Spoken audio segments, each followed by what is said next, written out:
ಚುನಾವಣೆ ಬಂದಾಗಲೇ ಸರ್ಕಾರಗಳಿಗೆ ಎಲ್ಲವೂ ಕೂಡ ನೆನಪಾಗೋದು. ಅಲ್ಲಿವರೆಗೂ ಏನು ನೆನಪಾಗೋದಿಲ್ಲ. ಚುನಾವಣೆ ಹತ್ತಿರ ಬಂದಾಗ ಗೃಹಲಕ್ಷ್ಮಿ ಹಣ ಹಾಕಬೇಕು ಅನ್ನುವಂಥ ಯೋಚನೆ ಬರುತ್ತೆ. ಹಾಗಾಗಿ ಅಕೌಂಟಲ್ಲಿ 2-3 ತಿಂಗಳ ದುಡ್ಡು ಹಾಕ್ತಾರೆ. ಈಗ ಬೆಂಗಳೂರು BBMP ಚುನಾವಣೆ ಹತ್ತಿರಕ್ಕೆ ಬರ್ತಾ ಇದೆ. ಸೊ ಬೆಂಗಳೂರಿಗೆ ಈಗ ಬಂಪರ್ ಚುನಾವಣೆ ಬಂತಲ್ಲ, ಹಾಗಾಗಿ BBMP ಚುನಾವಣೆ ದೃಷ್ಟಿಯಲ್ಲಿ ಇಟ್ಕೊಂಡೇ ಅನುದಾನವನ್ನು ಕೊಟ್ಟಿದ್ದಾರೆ. ಬಹಳ ಟೀಕೆಗೆ ಗುರಿ ಆಗ್ತಾ ಇತ್ತು ಬೆಂಗಳೂರು ಅಭಿವೃದ್ಧಿ ವಿಚಾರದಲ್ಲಿ. ಹೆಚ್ಚು ಟ್ಯಾಕ್ಸ್ ಕಟ್ಟುವಂಥ ಬೆಂಗಳೂರಿಗೆ ಸಿದ್ದರಾಮಯ್ಯನವರು ಒಂದಿಷ್ಟು ಗಿಫ್ಟ್ ಕೊಟ್ಟಿದ್ದಾರೆ. ಎಕ್ಸ್ಟೆಂಡೆಡ್ ವರ್ಷನ್, ಅದು ಹೊಸದಾಗಿ ಅಂತ ಏನಲ್ಲ, ಎಕ್ಸ್ಟೆಂಡೆಡ್ ವರ್ಷನ್ನು. ಅದರ ಬಗ್ಗೆ ಕೆಲವೊಂದಿಷ್ಟು ಮಾತುಗಳಿತ್ತು. ಬ್ರ್ಯಾಂಡ್ ಬೆಂಗಳೂರು ಯೋಜನೆಗೆ 1800 ಕೋಟಿಯನ್ನು ಕೊಡ್ತಾ ಇದ್ದಾರೆ. ಯಾವ ಮೂಲೆಗೂ ಹತ್ತೋದಿಲ್ಲ ಬೆಂಗಳೂರಿಗೆ. ಬ್ರ್ಯಾಂಡ್ ಬೆಂಗಳೂರು ಯೋಜನೆಗೆ 1800 ಕೋಟಿಯನ್ನು ಮೀಸಲಿಡ್ತಾ ಇದ್ದಾರೆ. ಏನು ಕೂಡ ಪ್ರಯೋಜನಕ್ಕೆ ಬರೋದಿಲ್ಲ. ಅದು ಮಾಡಬೇಕು, ಮಾಡ್ತಾ ಇದ್ದಾರೆ ನೋಡಿ. ಸಿದ್ದರಾಮಯ್ಯ ಬಜೆಟ್ನಲ್ಲಿ ಬೆಂಗಳೂರಿಗೆ ಬಂಪರ್. ಮೆಜೆಸ್ಟಿಕ್ ಬಸ್ ನಿಲ್ದಾಣ ಹೈಟೆಕ್. ಬ್ರ್ಯಾಂಡ್ ಬೆಂಗಳೂರು ಯೋಜನೆಗೆ 1800 ಕೋಟಿ. ಸುರಂಗ ಮಾರ್ಗಕ್ಕೆ 40,000 ಕೋಟಿ ಮೀಸಲು. ಹೌದು, ಸಿಎಂ ಸಿದ್ದರಾಮಯ್ಯ ಮಂಡಿಸಿದ ಬಜೆಟ್ನಲ್ಲಿ ಗ್ಯಾರಂಟಿಗಳ ಮಧ್ಯೆ ರಾಜಧಾನಿ ಬೆಂಗಳೂರಿಗೆ ಹೆಚ್ಚಿನ ಆದ್ಯತೆ ಕೊಟ್ಟಿದ್ದಾರೆ. ಮುಂಬರುವ BBMP ಎಲೆಕ್ಷನ್ ಮೇಲೆ ಕೇಂದ್ರೀಕೃತವಾಗಿದ್ದು ಮೆಟ್ರೋ ಯೋಜನೆ, ಸುರಂಗ ಮಾರ್ಗ, ಬ್ರಾಂಡ್ ಬೆಂಗಳೂರು ಯೋಜನೆಗಳಿಗೆ ಪ್ರಾಧಾನ್ಯತೆಯನ್ನು ಕೊಟ್ಟಿದ್ದಾರೆ. ಬಜೆಟ್ನಲ್ಲಿ ಹಾಗಾದರೆ ಬೆಂಗಳೂರಿಗೆ ಸಿಕ್ಕಿದ್ದೇನು ಅನ್ನೋದನ್ನು ತೋರಿಸ್ತೀವಿ ನೋಡಿ. ಬಜೆಟ್ನಲ್ಲಿ ಬೆಂಗಳೂರಿಗೆ ಬಂಪರ್. ಬ್ರಾಂಡ್ ಬೆಂಗಳೂರು 21 ಯೋಜನೆಗಳಿಗೆ 1800 ಕೋಟಿ. ಟನಲ್ ನಿರ್ಮಾಣಕ್ಕೆ 40,000 ಕೋಟಿ.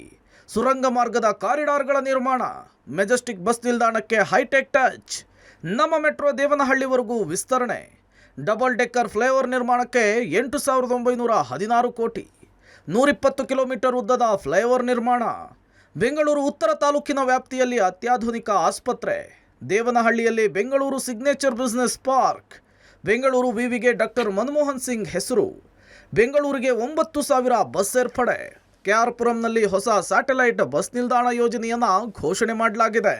ರಾಜ್ಯದ ಆರ್ಥಿಕತೆಗೆ ಬಹುಮುಖ್ಯವಾಗಿ ಕೊಡುಗೆ ನೀಡುವ ಬೆಂಗಳೂರು ನಗರದ ಮೂಲ ಸೌಲಭ್ಯಗಳ ಅಭಿವೃದ್ಧಿಗೆ ನಮ್ಮ ಸರ್ಕಾರವು ಆದ್ಯತೆ ನೀಡುತ್ತದೆ.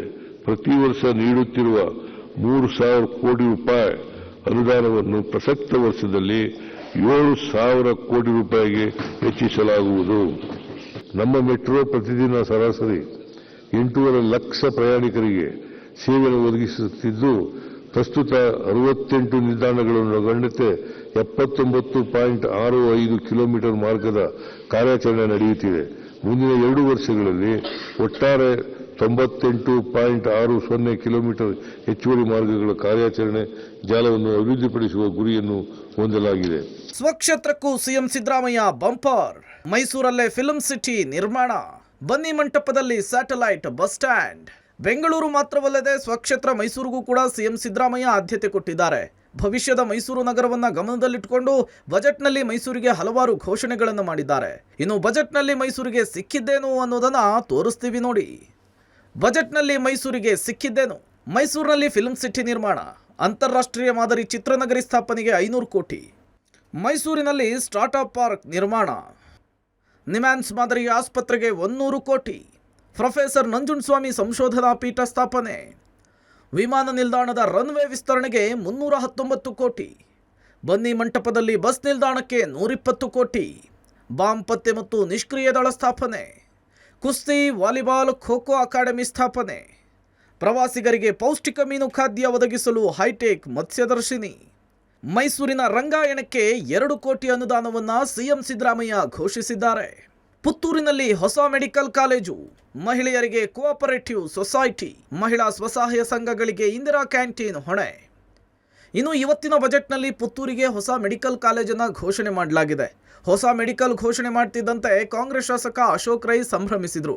ಶಾಸಕರನ್ನ ಹೊತ್ತು ಅಭಿಮಾನಿಗಳು ಕುಣಿದು ಕುಪ್ಪಳಿಸಿದರು.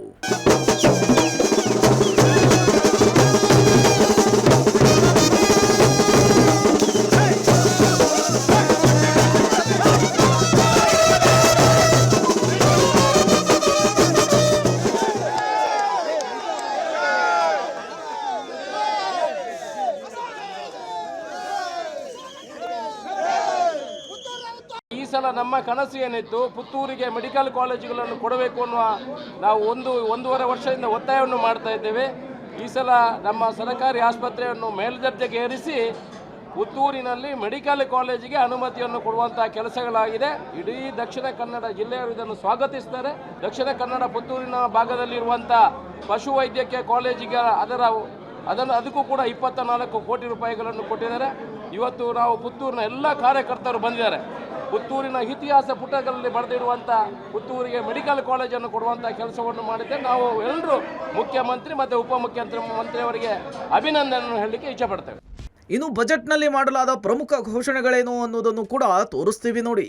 ಸಿದ್ದು ಬಜೆಟ್ನಲ್ಲಿನ ಪ್ರಮುಖ ಘೋಷಣೆಗಳು: 1ರಿಂದ 10ನೇ ತರಗತಿ ಮಕ್ಕಳಿಗೆ 6 ದಿನ ಮೊಟ್ಟೆ, ಬಾಳೆಹಣ್ಣು ಯೋಜನೆ ವಿಸ್ತರಣೆ, ಅನ್ನಭಾಗ್ಯ ಅಕ್ರಮ ತಡೆಗೆ ಸಗಟು ಗೋದಾಮುಗಳಿಗೆ ಸಿಸಿಟಿವಿ, ನಕ್ಸಲ್ ಪೀಡಿತ ಪ್ರದೇಶಗಳಿಗೆ 10 ಕೋಟಿ ವಿಶೇಷ ಪ್ಯಾಕೇಜ್, ಪೊಲೀಸರಿಗೆ ಆರೋಗ್ಯ ತಪಾಸಣೆಗೆ ವಾರ್ಷಿಕ 1,000ದಿಂದ 1,500 ರೂಪಾಯಿವರೆಗೂ ಹೆಚ್ಚಳ, ಬಂದೋಬಸ್ತ್ಗೆ ನಿಯೋಜನೆಯಾಗಿರೋ ಪೊಲೀಸರಿಗೆ ಆಹಾರದ ಭತ್ಯೆ, ಪತ್ರಕರ್ತರ ಮಾಸಾಶನ 12,000ದಿಂದ 15,000ಕ್ಕೆ ಹೆಚ್ಚಳ, ಪತ್ರಕರ್ತರಿಗೆ ಸಿಎಂ ಮಾಧ್ಯಮ ಸಂಜೀವಿನಿ ಯೋಜನೆ, ಪತ್ರಕರ್ತರಿಗೆ 5 ಲಕ್ಷದವರೆಗೂ ನಗದು ರಹಿತ ಚಿಕಿತ್ಸೆ, ಚಿಂತಾಮಣಿ ತಾಲೂಕಿನಲ್ಲಿ ವಿಶ್ವೇಶ್ವರಯ್ಯ ತಾಂತ್ರಿಕ ವಿವಿ ಕಾಲೇಜು, 50 ಪ್ರೌಢಶಾಲೆಗಳು ಕಾಲೇಜುಗಳಾಗಿ ಉನ್ನತೀಕರಣ, 5,000 ಸರ್ಕಾರಿ ಶಾಲೆಗಳಲ್ಲಿ LKG ಮತ್ತು UKG, ಗರ್ಭಕಂಠದ ಕ್ಯಾನ್ಸರ್ ತಡೆಗೆ 14 ವರ್ಷದ ಕೆಳಗಿನ ಮಕ್ಕಳಿಗೆ ಲಸಿಕೆ, ಗೃಹಿಣಿಯರ ಹಣ ಹೂಡಿಕೆಗಾಗಿ ಅಕ್ಕ ಕೋಆಪರೇಟಿವ್ ಸೊಸೈಟಿ, ತ್ವರಿತ ಸಾಲ ಸೌಲಭ್ಯಕ್ಕಾಗಿ ಅಕ್ಕ ಕೋಆಪರೇಟಿವ್ ಸೊಸೈಟಿ, PM ಸ್ವನಿಧಿ ಅಡಿ ಬೀದಿ ವ್ಯಾಪಾರಿಗಳಿಗೆ ಬಡ್ಡಿ ಸಹಾಯಧನ,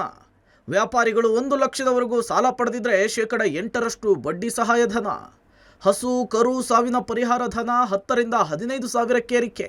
ಮಂಗಳೂರಲ್ಲಿ ವಾಟರ್ ಮೆಟ್ರೋ ನಿರ್ಮಾಣವನ್ನು CM ಸಿದ್ದರಾಮಯ್ಯ ಘೋಷಣೆ ಮಾಡಿದ್ದಾರೆ.